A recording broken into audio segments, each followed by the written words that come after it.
열왕기상 8장부터 14장까지 말씀드리겠습니다. 지난주에 우리가 말씀드린 것 중에 가장 중요한 것은 성전 건축이 끝났다는 겁니다. 물론 성전 건축과 더불어서 솔로몬의 궁전 건축도 끝났었죠. 가장 중요한 것은 성전 건축인데, 그런데 이제 성전 건축이 끝났으면 추가로 해야 될 일이 언약궤를 모셔오는 겁니다. 언약궤가 어디가 있냐면 성경에 보면은 시온에서 성전으로 가져왔다 그렇게 나와 있잖아요. 시온에서 시온은 우리는 보통 시온산을 많이 이야기하죠. 예루살렘에 있는 산을 이야기하는데, 여기서 시온이라고 하는 것은 다윗의 성을 의미하는 것으로 보입니다. 다윗의 성하고 솔로몬의 성은 달라요. 예루살렘에서 최초에 다윗이 성을 만들었을 때 다윗 성은 지금의 예루살렘 남쪽에 조그맣게 했던 것 같아요. 당시로는 컸지만 솔로몬의 궁전에 비하면 상대적으로 적었던 것 같아요. 거기에서 이제 솔로몬 성은 북쪽이거든요. 예루살렘 북쪽에 다 이어져 있습니다만 그렇게 가져오는 것을 말합니다. 그런데 구절을 보면 안 해도 될 말을 합니다. 언약궤 안에는 두 돌판 외에 아무것도 없었다, 이렇게 말씀하고 있어요. 언약궤 안에는 본래 세 가지가 있어요. 이 두 돌판, 보통 우리가 십계명이 새겨져 있다고 생각되는 그 두 돌판 외에도 아론의 쌍난 지팡이하고 만나 항아리하고 이 세 가지를 보관했었어요. 언약궤 안에. 근데 이 말씀이 기록될 당시에는 이미 아론의 그 쌍난 지팡이하고 만나를 담은 항아리가 없어져 버렸던 모양이에요. 그래서 그때 이미 없었다. 솔로몬 시대에 성전에 언약궤를 모실 때 그때 이 두 돌판 외에 나머지 두 가지는 사라지고 없었다고 하는 것을 지금 언급하고 있는 겁니다. 그러니까 그 당시 이 성경이 기록될 당시에 백성들이 아직도 그것이 있는가 이렇게 생각하지 않도록 하기 위해서 굳이 안 써도 될 말을 여기 쓴 것 같습니다. 성경학자들은 계속해서 보관됐던 이 아론의 지팡이하고 만나 항아리가 언약궤가 블레셋에서 빼앗기잖아요. 빼앗겼다가 다시 귀환하는 과정에서 분실되었던 것으로 그렇게 생각을 합니다. 어쨌든 그것만 있었다는 거죠. 자, 이제 언약궤가 성전에 들어옵니다. 그러니까 이제 성전이 거의 완성되었다고 볼 수 있겠죠. 성전 건축이 완성됐을 때는 외부와 각종 기물들이 완성됐지만 하나님의 임재의 상징이라고 볼 수 있는 이 언약궤는 인자 들어갔거든요. 언약궤가 들어감으로써 성전이 완성됐다고 이렇게 볼 수 있는 거죠. 그러니까 10절에 보면 하나님의 임재가 이제 나타납니다. 10절을 보겠습니다. 제사장이 성소에서 나올 때 구름이 여호와의 성전에 가득하며 제사장이 그 구름으로 말미암아 능히 서서 섬기지 못하였으니 이는 여호와의 영광이 여호와의 성전에 가득함이었더라. 이 구름은 하나님의 임재를 상징합니다. 그래서 모세가 최초의 성막을 만들었을 때도 구름이 성막 주위에 가득 찼었다고 그렇게 이야기하고 있습니다. 그러니까 모세의 성막을 하나님께서 인정하시고 하나님께서 친히 임재하시는 그 상징으로 구름이 둘러싸였던 것처럼 여기도 역시 그 현상이 나타나거든요. 영적인 의미는 뭐겠습니까? 내가 모세와 함께, 모세 시대에 이스라엘 백성들과 함께 하면서 보호하고 인도했던 것처럼 솔로몬 시대에도 역시 내가 너희들과 함께 하겠다, 이것을 보여주는 겁니다. 그리고 이제 22절부터 53절까지 보면 솔로몬의 긴 기도가 나옵니다. 봉헌 기도입니다. 성전 봉헌 기도입니다. 그 긴 기도 속에서 특별히 강조되는 것이 뭐냐면 성전은 기도하는 곳이다. 기도하는 곳이다. 그리고 성전을 향하여 기도하면 응답이 된다고 하는 것을 강조합니다. 그리고 31절부터 쭉 보면 7가지 종류의 그 구체적인 기도를 합니다. 한번 읽어보실 필요가 있습니다. 길어서 다 살펴보지 못합니다만 참 우리 마음에 와닿는 기도예요. 오늘날에도 이런 기도를 할 필요가 있어요. 꼭 한번 읽어보시기 바랍니다. 그리고 이제 기도를 마치 54절에 보면 솔로몬이 백성들을 축복하고 권면합니다. 기도 끝난 다음에 61절, 그 중에 61절을 보면 그런즉 너희의 마음을 우리 하나님 여호와께 온전히 바쳐 완전하게 하여 오늘과 같이 그 법도를 행하며 그의 계명을 지킬지어다. 하나님 말씀을 잘 지키고 따르라. 이 말을 솔로몬이 하거든요. 솔로몬이 왕이 될 때 지혜를 구한 다음에 하나님으로부터 이 말씀을 받죠.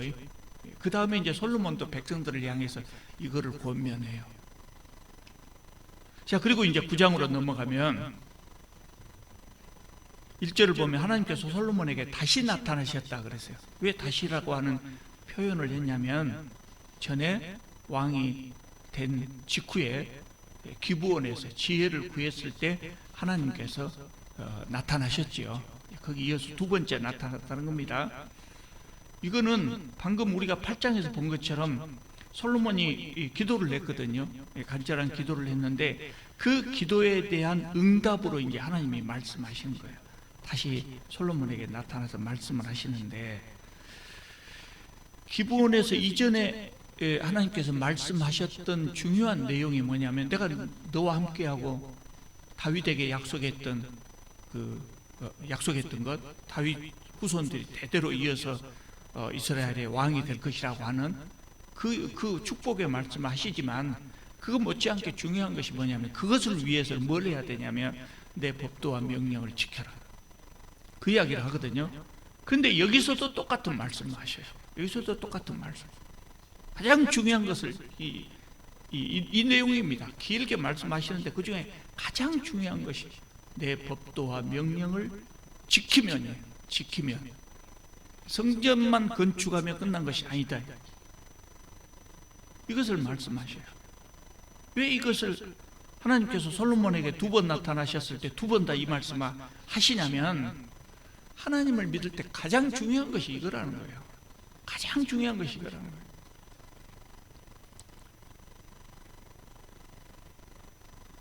저는 이것이 가장 중요하다고 듣지 못했어요.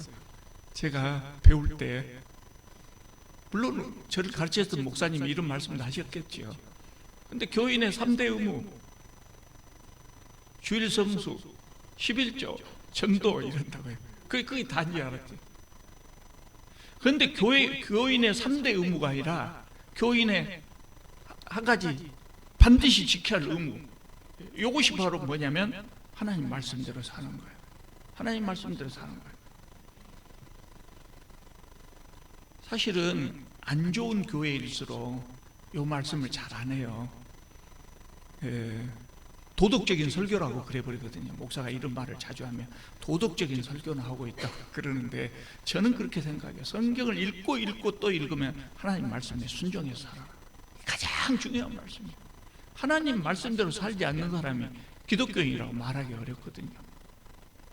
그러니까 하나님 말씀대로 살아가는 것이 가장 중요한 말씀이라. 그 내용이 뭐냐면 도덕법이에요. 왜 하나님께서 그걸 말씀하시겠어요? 그것이 세상 사람들, 안 믿는 사람들하고 하나님을 믿는 사람들하고 차이점이에요. 그리고 그렇게 살 때 세상이 변화된다고요. 어떻게 변화돼요? 하나님 나라로 변화되는 것이에요. 그래서 하나님께서 이 말씀을 가장 강조하는 거예요. 안 좋은 교회일수록 이 말을 안 해요. 대신에 성도들에게 무슨 의무를 부여하냐면 아까 말씀드린 대로 종교적인 의무를 부여해요. 도덕적인 설교를 하면 성도들이 자꾸 부담감을 가진다는 거예요. 부담감을 가져서 안 듣고 싶어 한대요. 그러니까 종교적인 의무를 부여해요. 11조 꼭 해야 됩니다. 안 하면 큰일 납니다. 뭐 이런 식이죠. 주일 성수 잘해야 됩니다. 그러면 이제 뒤집어서 말하면 이런 것 잘하면 이런 것 잘함으로 도덕적인 삶이나 하나님 말씀에 순종하는 삶을 상대적으로 잊어버린다. 내가 잘 지켜서 종교적인 의무만 잘하면 내가 지금 하나님 잘 믿고 있다. 이렇게 착각하게 만든다고요. 그러면 그런 설교만 들으면 어떻게 되냐면 본인의 삶을 돌아볼지 못하고 하나님 말씀대로 살려고 노력하지 않고 11조 잘하고 주일 성수했으니까 나는 됐다, 이렇게 생각하기 쉽단 말이에요. 여호와 신앙의 핵심이 이거예요. 여호와 신앙의 핵심이. 그러니까 제가 자꾸 예레미야서를 말씀드립니다만, 예레미야 선지자가 그 말씀을 전할 때가 유다 왕국 말기거든요. 그 예레미야 선지자가 가장 강하게 꾸짖는 것이 이거예요.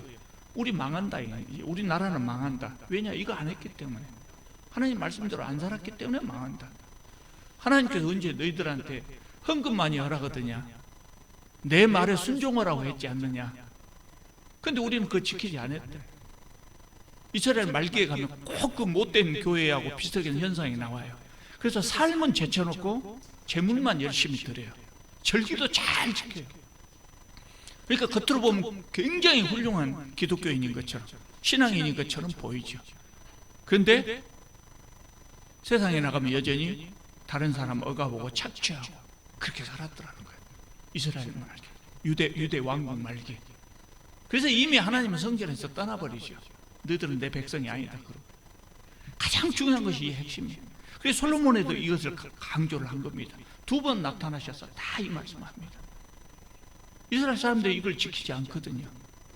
그래서 나라가 망한 거예요. 7절부터 한번 읽어볼까요? 7절 경고의 말씀합니다.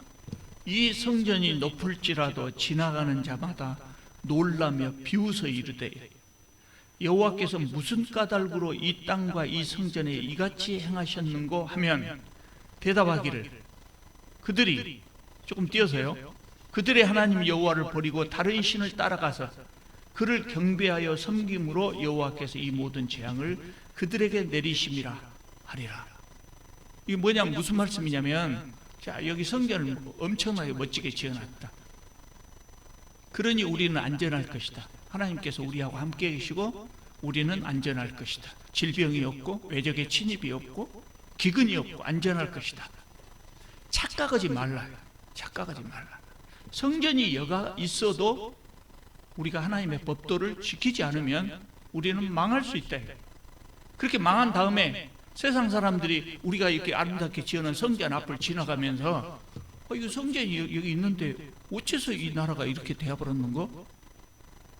이렇게 하면 옆에서 다른 사람들이 뭐라 하냐면, 그들이 성전을 안 지었기 때문이 아니라 그들이 여호와를 버리고 다른 신을 따라가면서 그를 경배하고 섬김으로 하나님께서 재앙을 내리신 것이다. 그렇게 아름답게 지어놓은 성전이 오히려 창피한 것이 되어버린 것이죠. 그 이야기를 하는 거예요. 지금 예루살렘 솔로몬 성전이 이미 사라지고 없고, 그 후에 수룹바벨 성전이 지어지고, 그리고 헤롯의 성전이 지어지고 그랬어요. 그 자리에. 근데 지금 어떻게 됐습니까? 싹 사라지고 성전의 서쪽 벽만 남아있다고. 소위 우리가 말하는 통곡의 벽이라고 하는 그 벽만 남아있어요. 이 말씀대로 이렇게 된 거죠. 자, 제 10장으로 넘어갑니다. 10장에는 솔로몬의 부귀 영화에 관한 이야기가 다 나옵니다. 1절에 보면 스바의 여왕이 솔로몬의 지혜를 시험하기 위해서 왔다고 합니다.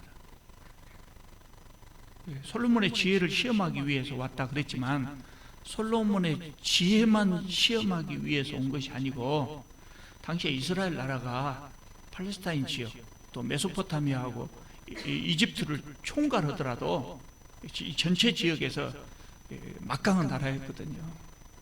강한, 부강한 나라였어요. 그러나 그래서 아마 이 스바 여왕이 외교 관계나 무역 관계를 논의할 겸 해서 왔겠지요. 박지사님 지도 한번 올려주시겠어요? 스바가 다스렸던 나라, 이 나라를 보통 우리가 에티오피아라고 하는데요. 없어요, 없습니까?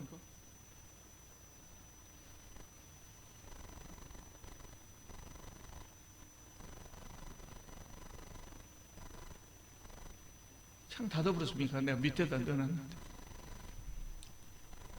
요거를 안 켰습니까? 요거를 안 켰어요. 조금 이따가 나오면 보겠습니다. 위치를. 성경에 여기저기서 나와가지고 여기다 저기다 그래가지고 좀 헷갈리기 때문에 보여드리려고 한 겁니다. 에티오피아의 전설이 지금도 있는데요. 아마 사실인 것 같아요. 스바 여왕이 이때 솔로몬을 만나가지고 여호와 신앙으로 개종을 합니다. 여호와 신앙을 받아들입니다. 당시에 왕이 신앙을 받아들이면 백성들은 다 받아들인 것이죠. 그래서 에티오피아가 여호와 신앙을 받아들이게 됐다고 해요. 그리고 그때 스바 여왕이 솔로몬을 만나가지고 임신을 합니다. 그래서 메넬리크라고 하는 아들을 낳았는데 이 아들이 이제 왕위를 계승하죠. 근데 이 사람이 성장해가지고 아버지를 만나러 가죠. 솔로몬을 만나러 갔답니다. 그래가지고 솔로몬을 만나러 갔더니 솔로몬이 선물로 하나님의 언약궤를 줬다고요. 그래서 그 언약궤를 에티오피아로 갖고 왔답니다. 그러니까 하나님이 옮겨오셨다는 거죠. 에티오피아에서는 그렇게 자기들의 그 주도권을 이야기하기 위해서 그렇게 말하겠죠. 근데 솔로몬이 언약궤를 줬을 리가 없죠. 그거 주면 큰일 나요. 그대로 끝나죠. 하여튼 그랬다고요. 그래서 에티오피아에서는 스바 여왕 이후로 여호와 신앙을 받아들였어요. 지금도 에티오피아에서는 황제가 솔로몬의 후예라고 그렇게 이야기를 한답니다. 요거 지금 현재의 그 중동 지역 사진입니다. 에티오피아는 여기가 있어요. 에티오피아는 여기가 있는데 성경에 보면 이 나라 에티오피아라고 하는 나라를 이쪽 아프리카 이쪽 지역이라고 하기도 하고 여기가 홍해입니다. 홍해 건너 사우디아라비아가 있는 이 반도의 남쪽 부분 이쪽이라고 하기도 하고 그래서 헷갈리게 하는데 그래서 성경학자들이 이렇게 생각합니다. 여기가 해협이 좁잖아요. 좁죠. 그래서 에티오피아가 강성했을 때 이쪽까지 영토를 가지고 있었던 것을 봅니다. 이렇게 스바 여왕이 다스렸던 그 지역은 여기뿐만 아니라 이쪽 사우디아라비아 남쪽 이쪽도 다스렸을 것이라고 그렇게 생각을 합니다. 자, 2절을 보면 스바 여왕이 솔로몬의 지혜를 시험하고자 해서 여러 가지를 물었지만 솔로몬이 대답하지 못한 것이 하나도 없었다. 솔로몬의 지혜를 말하기 위해서 이렇게 한 거죠. 그리고 이제 11절부터 마지막 절까지는 무슨 이야기를 하고 있냐면 솔로몬 시대에 얼마나 부강했는가, 재정 규모, 무역 규모, 군사력 이런 것들을 설명하고 있어요. 굉장히 부강한 나라였던 것 같아요. 그러나 문제는 너무나 사치스러운 나라예요. 너무나 사치스러워가지고 왕이 앉는 자리를 상아로 만들고 정금으로 입혔다 그랬어요. 궁전의 그릇을 다 정금으로 했대. 은은 시시해서 쓰지도 않았다. 그 정도였답니다. 그러니 얼마나 부강한 나라였습니까? 이게 문제죠. 사실 부강했다고 해서 사치스러워지면 안 되죠. 그런데 역사상 등장한 대부분의 나라들이 부강해지면 반드시 사치스럽게 되고 귀족들이 사치스럽게 되고 그것이 결국 패망의 지름길이 되고, 그러니까 강대국이 외적의 침입보다도 내부적으로 무너지는 경우가 많죠.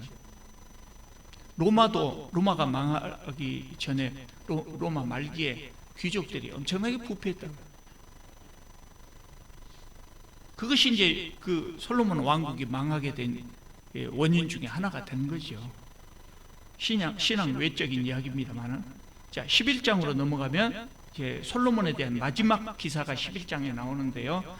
여기는 솔로몬이 실패한 여러 가지 이야기를 기록하고 있습니다. 첫 번째 이야기가 뭐냐면 후궁이 700명이고 첩이 300명이었다는 거죠. 여자 문제입니다.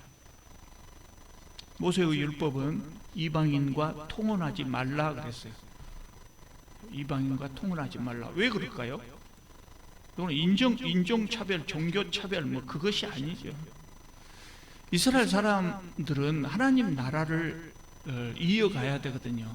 하나님 나라를 유지하고 확장하고 이어가야 돼요. 근데 이방인하고 통혼을 하면 신앙을 지키기가 어렵지 않겠냐고 생각했어요. 지금하고 좀 달라요. 지금은 우리가 이 신앙을 잊어먹을 수는 없어요. 신앙이 약해질 수는 있어도 이거 잊어먹을 수는 없어요. 왜냐하면 우리에게 성경이 있고 또 우리가 들으려고 하면 얼마든지 많은 교회들이 있고 그러니까. 근데 이때는 그런 때가 아니잖아요. 그런 때가 아니에요. 성경도 없고 성전에 가서 말씀 듣지 않으면 하나님의 말씀 알기도 어렵고 그런 때라고요. 그래서 이방인과 통혼을 하지 못하게 한 겁니다. 신앙을 지켜가도록 하기 위해서. 솔로몬은 이걸 어겼어요. 그래서 4절을 보면 드디어 이제 하나님께서 걱정하시던 일이 벌어져요. 4절에 보면 솔로몬의 나이가 많을 때 이방 여인들이 솔로몬의 마음을 돌려 다른 신을 섬기게 했다 하는 겁니다. 솔로몬이 이방 여인들하고 결혼한 이유가 뭡니까? 여자를 좋아해서라기보다도 주변 나라들하고 동맹을 맺는 거거든요. 혼인동맹. 그래서 주변 나라의 공주들 여러 사람들을 데려다가 이렇게 혼인동맹을 맺었는데, 그렇게 해서 다른 사람을 만났으면 그 사람들에게 영향력을 줘가지고 그 후궁이나 첩들이 여호와 신앙을 갖게 했으면 좋았을 텐데 반대가 되고, 반대가 솔로몬이 오히려 영향을 받아버렸어요. 우리는 그 기독교인으로서 세상을 이기고 세상을 이끌어가야 되거든요. 세상을 따라가면 안 되죠. 세상을 따라가는 걸 뭐라고 합니까? 세속화라고. 세속화. 오늘 교회들이 많이 세속화되어 가고 있죠. 솔로몬이 세속화된 겁니다. 안 믿는 여자들을 그대로 그들의 풍습을 따라간 겁니다.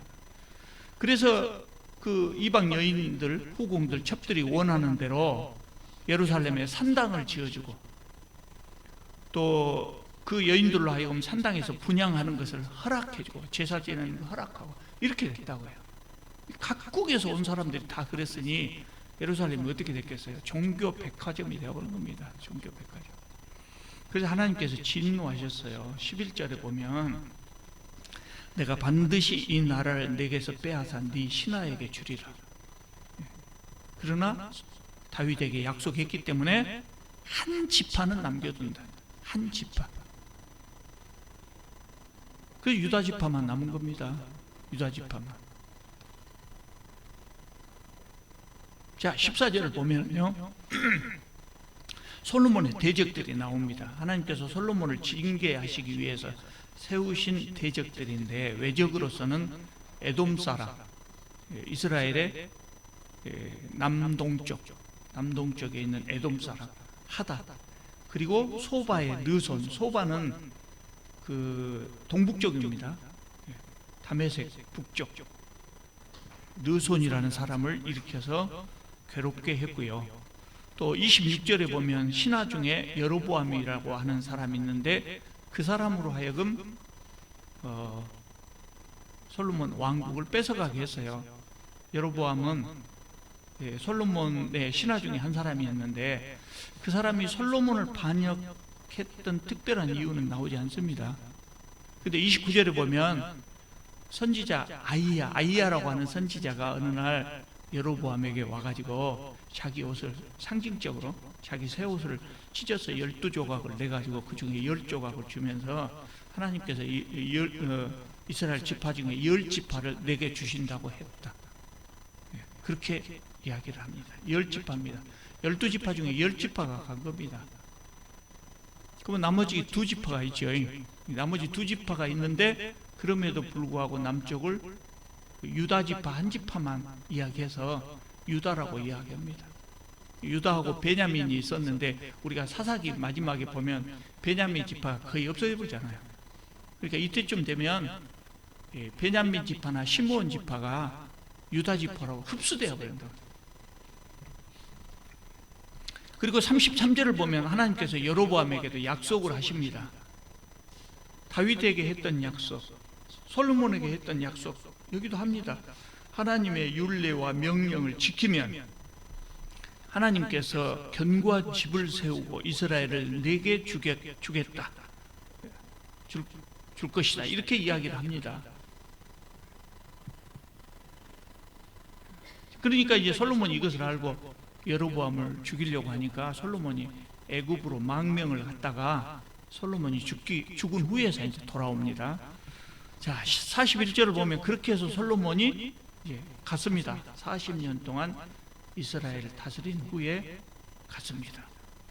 솔로몬의 생애를 요약을 해보면 젊어서는 꽤 영특했고 영적으로도 좀 깨어 있었고 신앙이 있었다는 거죠. 그런데 나라가 부강해지자 다른 방향으로 가기 시작했어요. 하나님을 배신하기 시작했어요. 그래서 항상 잘 될 때가 문제입니다. 잘 될 때가. 잘 될 때 죄를 짓기 쉽거든요. 그러니까 제가 늘 말씀드린 대로 복하고 화는 다른 것이 아니다 말이에요. 복하고 화는 이렇게 뚝 떨어진 것이 아니라 항상 같이 가는 거예요. 솔로몬이 그 큰 복을 받았지만 그것으로 인해서 타락하게 된단 말이죠. 이렇게 복을 줘도 그걸 관리를 못하면 그것이 자기에게 독이 되는 거예요. 화가 복이 된 사람도 있어요. 요셉과 같은 사람 어쩝니까? 종으로 팔려가잖아요. 근데 거기서도 하나님을 의지하고 자기 관리를 철저히 하면서 늘 연구하고 진지하게 인생을 사니까 종으로 팔려갔다가 총리, 그 당시에 세계 최강국에서 총리 대신이 되잖아요. 그러니까 복과 화는 항상 따로 있는 것이 아니에요. 따로 있는 것이 아니에요. 어려움이 있어도 우리가 좌절, 하나님을 믿는 사람들이기 때문에 좌절할 필요가 있어요. 어려움이 있을 때는 바짝 엎드리고 열심히 연구하면서 자숙하고 그렇게 있다 보면 좋은 세상이에요. 아무리 큰 복을 받아도 자기 관리 못하고 하나님 배신하고 그러면 바로 벌을 받는다는 거예요. 그래서 솔로몬이 참 안타까워요. 솔로몬이 잘했으면 나라가 두 쪽 나지 않습니다. 솔로몬이 가장 잘못했던 점은 사치도 있지만, 그러니까 종교적으로는 아까 그런 이야기가 있고요, 정치적으로는 사치도 있었지만 또 하나는 과도하게 백성들을 괴롭혔어요. 왜냐하면 그 왕궁이나 또 국방력 강화를 하기 위해서 엄청난 세금을 걷었거든요. 그 전에는 세금 별로 안 걷었어요. 나라가 완전히 정립이 안 됐으니까. 그러니까 막 엄청난 세금을 걷지 않았어요. 근데 솔로몬 시대부터 이제 다윗 왕 때도 물론 강했지만 행정 조직을 막 갖추지 않았단 말이에요. 작은 정부, 요새 말하자면 작은 정부였단 말이에요. 그 세금이 많이 필요하지 않아요. 사울 왕은 어쩌냐면 세금 하나도 안 걷었어요. 그리고 왕으로서 어떤 대가를 받은 것이 아니라 자기 땅에서 벌어먹고 살았어요. 그게 사울 왕은 왕국이 있었다고 하지 않아요. 그냥 나무 밑에서 회의하고 그래요. 사울 왕 시대에 다윗이 정부 통일 왕국으로 정부 형태를 갖추고 솔로몬은 그것을 확 키워버리죠. 확 키워버려. 그러니까 세금이 어마어마하게 늘어나 버린 겁니다. 백성들이 좋아할 리가 없죠. 영적으로도 그렇고 정치적으로도 그렇고. 자, 12장입니다. 왕국이 분열합니다. 왜 두 개로 분열되었는가를 이야기합니다. 자, 1절을 보면 솔로몬의 아들 르호보암이 왕위를 계승하게 됐습니다. 그래서 세겜으로 갑니다. 세겜. 자, 세겜을 보겠습니다. 네. 이게 이스라엘 전체 지도입니다. 여기가 끝털이고 단입니다. 단. 그리고 여기가 유대 지역, 남쪽이 유대 지역이고 북쪽이 이스라엘로 왕국이 두 개로 나눠지는데, 북쪽 지역은 여기 초록색으로 똑똑하게 안 보이죠. 그런데 어쨌든 여기하고 요단강 동쪽에 여기까지도 이스라엘입니다. 그리고 남쪽은 한 지파지만 베냐민 지파하고 시므온 지파가 통합이 되어가지고 유대라고 하는 나라로 이렇게 두 개로 나눠집니다. 여기가 예루살렘입니다. 예루살렘 북쪽 세겜으로 르호보암이 올라갑니다. 왜 올라가냐면 여전히 그 지파가 살아있거든요. 다윗 왕 때, 그리고 특히 이제 솔로몬 왕 때는 지파가 굉장히 약화돼요. 왜냐하면 중앙 정부가 강해지니까 상대적으로 지파가 약해져요. 그러나 여전히 지파가 남아 있다고요. 그러다가 솔로몬 말기 때 갈수록 중앙의 그 권력이 조금 더 약해지니까 지파가 조금씩 다시 살아나기 시작했죠. 그러니까 르호보암이 왕위를 제대로 계승하고 왕으로서 역할을 제대로 하려면 북쪽 지파들의 협력을 받아야, 협조를 받아야 돼요. 그래서 우리가 너를 왕으로 섬기겠다 하는 약속을 받아야 돼요. 그래서 지금 북왕국의 도시 중에 하나인 이 세겜으로 올라갑니다. 그때 북쪽 연합의 대표로 나온 사람이 여로보암이었어요. 여로보암. 그래서 북쪽 지파에 요구를 합니다. 4절을 보면 왕의 아버지가 우리의 멍에를 무겁게 하였으나, 세금을 의미합니다. 왕은 이제 왕의 아버지가 우리에게 시킨 고역과 매운 무거운 멍에를 가볍게 하소서. 그리하시면 우리가 왕을 섬기겠나이다. 세금 좀 깎아주세요. 그 말이죠. 그러면 우리가 왕을 섬기겠습니다.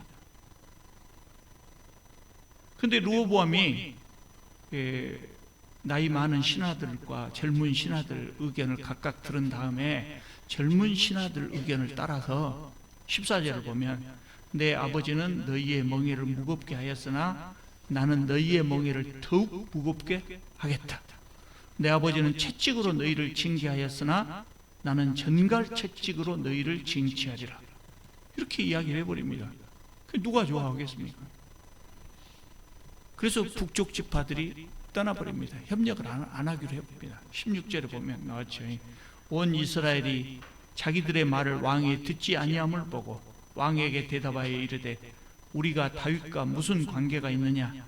이새의 아들에게서 다윗이죠. 받을 유산이 없도다. 이스라엘아 너희의 장막으로 돌아가라. 다윗이여 이제 너는 내 집이나 돌아보라 하고 이스라엘이 그 장막으로 돌아가니라. 여기서 이스라엘은 10개 지파를 말합니다.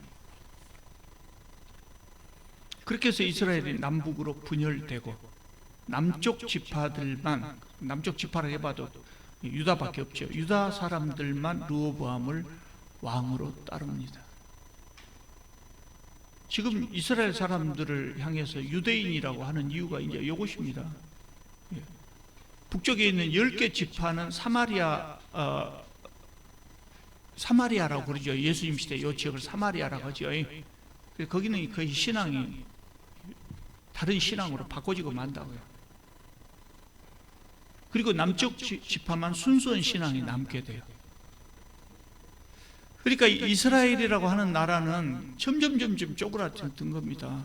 아브라함의 여러 아들이 있었는데 그 중에 이삭에게 2 아들이 있었는데 그 중에 야곱에게만, 야곱의 12아들이 있었는데 그 중에 유다에게만, 정확하게 말하자면 베냐민도 조금 들어있고 시므온도 들어있고 하지만 유다에게만, 나머지는 정통 유대인에서 떨어져 나가버린 겁니다.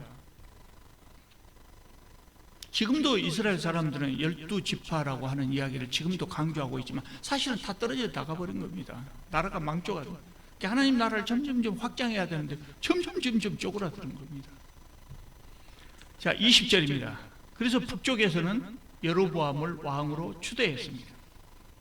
여로보암은 아까 거기 세겜에 성을 쌓고 거기를 수도로 삼았습니다. 북왕국에 큰 고민이 하나가 있습니다. 그 고민이 뭐냐? 성전이 예루살렘에 있거든요. 남쪽에 있거든요. 그러니까 북왕국 사람들이 제사를 지내려면 예루살렘으로 가지 않겠습니까? 절기 때마다 예루살렘으로 가지 않겠습니까? 그렇게 나라가 나눠졌는데도 북왕국 사람들이 남쪽으로 왔다 갔다 하면 여로보암이 생각할 때 내 위치가 불안해진다. 그런 생각을 한 거죠. 통치 이념이라고 하는 것이 중요해요. 옛날에는 그것이 종교로 나타났는데 중요해요.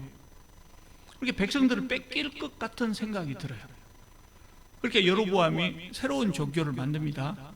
그것도 역시 여호와 종교라고 하는 것인데 자기가 변형을 시키는데 금송아지 두 개를 만들어 갖고 하나는 베델에 하나는 단에. 베델은 여기 이스라엘의 맨 남쪽이고요, 단은 맨 북쪽입니다. 두 개의 성소를 만든다고요. 남쪽은 예루살렘에만 있는데 북쪽은 자기 영토의 최남단하고 최북단 두 개의 성소를 만듭니다. 그리고 곳곳에 산당을 짓습니다. 그리고 제사장은 아무나 시킵니다. 제사장 하고 싶다고 하면 시킵니다. 일반 백성을 제사장으로 삼았다. 그래서 이때부터 남북의 신앙의 전통이 달라집니다. 종교가 달라져 버려요. 종교가 달라져 버려요. 아니, 처음에는 비슷했겠지만 시간이 갈수록 달라지겠죠. 하나님께서 여로보암을 선택하실 때 네가 만약 내가 명령한 모든 일에 순종하고 내 길로 행하면 이스라엘을 내게 주리라고 말씀하셨어요. 근데 여로보암은 왕이 된 즉시 하나님을 거역합니다. 여로보암은 내 행위에 대해서 하나님이 어떻게 반응하실 것인가 전혀 신경을 쓰지 않은 것 같아요. 전혀 죄의식도 없었던 거예요. 죄의식도. 그러니까 하나님께서 여로보암을 그대로 둘 수가 없겠죠. 그래서 1절을 보시면 유다에 있는 선지자를 북쪽으로 파송합니다. 베들로 보내가지고 여로보암에게 경고를 하십니다. 경고를 하십니다. 여로보암이 이 말을 듣고 회개를 해야 되는데 다윗은 그러잖아요. 자기가 가장 강했을 때도 나단 선지자가 와서 꾸짖으면 바로 잘못했다 하거든요. 근데 제물을 드리고 있다가 남쪽 유다에서 온 선지자가 뭐라고 하니까 그 제단 위에서 저놈 잡으라! 손을 뻗어가고 저놈 잡으라! 손이 그대로 굳어버려요. 그대로 굳어버려요. 그때서 이제 이 선지자에게 네가 하나님께 기도해갖고 내 손 좀 정상으로 돌아오게 치료를 해주라. 정상으로 돌아옵니다. 기도해서. 그러니까 이 여로보암이 이 선지자에게 예물을 주겠다 하고 자기 집으로 초청하는데 이 선지자가 안 갑니다. 왕의 집 절반을 내게 준다고 할지라도 나는 왕과 함께 가지 않는다. 여기에서 아무것도 먹지 않고 물도 마시지 않는다. 하나님께서 그렇게 하라고 하셨다. 그렇게 거절하고 유다로 가버립니다. 그 다음에 긴 이야기가 바로 13장 여기 이어져서 그 긴 이야기가 하나 있는데 그것은 그렇게 중요한 이야기가 아니니까 생략하도록 하겠습니다. 자, 14장을 보겠습니다. 그래서 여로보암이 벌을 받습니다. 1절에 보면 여로보암의 아들이 병듭니다.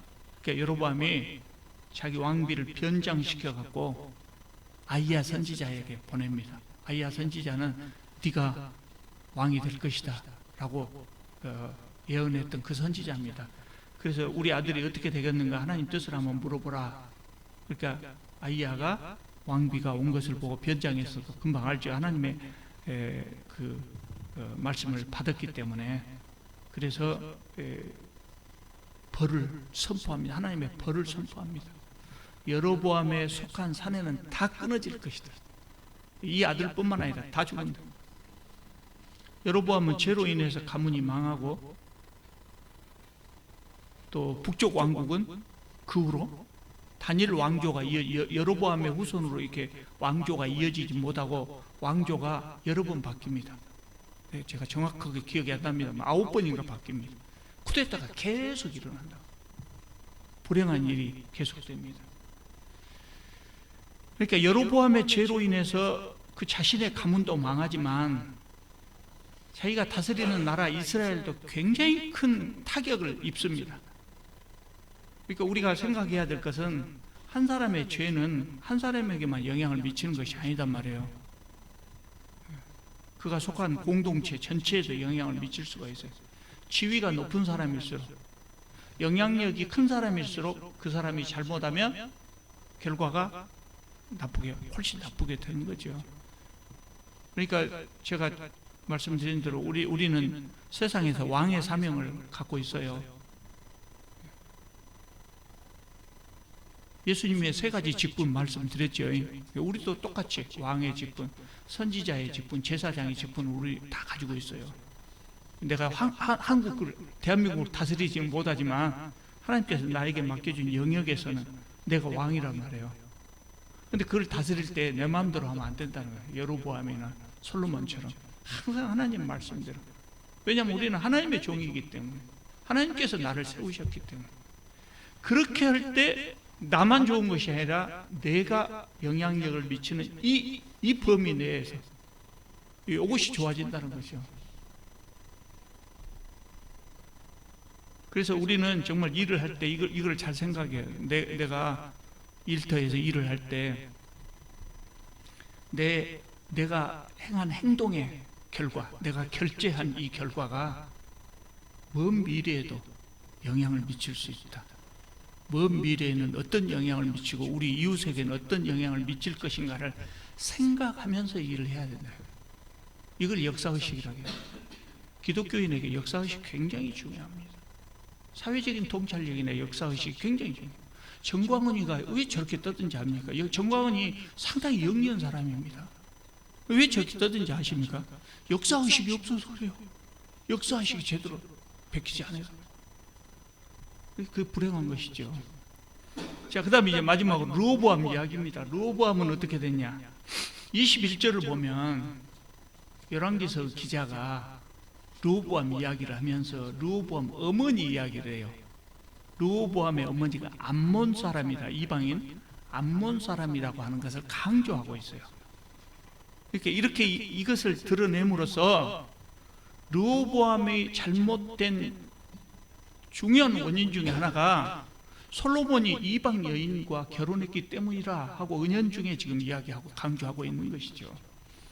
그리고 22절에서 24절을 쭉 보면 북왕국뿐만 아니라 남왕국 유다도 역시 하나님 앞에 죄를 범했다고 기록하고 있어요.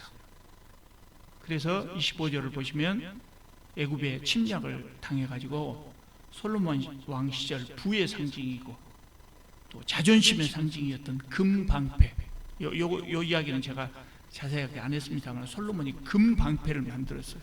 그 자기 호위병에 들고 다니게 했어요. 번쩍번쩍 들고 다니고. 그러면 금방패를 든 호위병이 솔로몬을 호위하고 있으면 얼마나 멋지게 보이겠습니까? 자존심의 상징이 다 뺏겨버립니다. 하나님은 우리를 만드신 분이에요.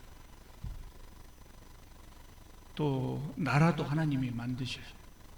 그래서 하나님께서는 우리가 행복하게 사는 방법을 알려주셨어요. 또 나라를 만드신 다음에 나라가 부강하게 잘 사는 길도 알려주셨어요. 그러니까 개인이나 국가가 잘 되고 행복해지기 위해서는 그 말씀대로 따라가요. 우리를 만드신 하나님의 뜻대로, 나라를 만드신 하나님의 뜻대로 따라가면 행복하다고요. 왜 사람들이 어리석게 그걸 안 하는 거예요? 그래서 하나님 말씀은 우리 인생의 내비게이션이다. 하나님 말씀대로 이끄는 대로 따라가야 돼요. 운전할 때는 내비게이션에서 인도하는 여자의 말을 잘 들어야 돼요. 그런데 우리가 인생을 살아갈 때는 우리의 인생을 이끄는 성경 말씀을 잘 따라야 된다. 그러지 않으면 실패해요. 실수하고 그럴 수 있는 것이죠. 기도드리겠습니다. 거룩하시고 자비로우신 우리 하나님, 저희들을 아름답게 창조해 주시고 저희들에게 주님의 말씀을 주신 것을 참으로 감사드립니다.